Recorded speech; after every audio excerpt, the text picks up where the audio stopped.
আসসালামু আলাইকুম, কেমন আছেন সবাই? আশা করি ভালো আছেন। আজকে আসলাম সুন্দর একটা লেকে।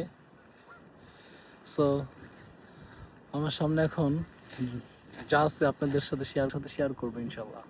চলেন তাহলে দেখা যাক কি অবস্থা। আজকে সকাল থেকে চিন্তা করছিলাম বের হব কি না, কারণ আকাশে প্রচুর মেঘ, বৃষ্টিও হয়েছে, যার কারণে ছিলাম সবাই। সো আল্লাহর নাম করে বের হয়ে গেলাম। বের হওয়ার পরে এত সুন্দর একটা জায়গা আসলাম। এখন ভাবতেছি যদি না আসতাম তাহলে হয়তোবা এত সুন্দর জায়গাটা মিস করতাম। বৃষ্টির ফোঁটা পড়তেছে অলরেডি। খুব গাঢ় বৃষ্টি হবে না জানি, তারপরেও বৃষ্টিটা আমাদেরকে একটু ডিস্টার্ব করতেছে।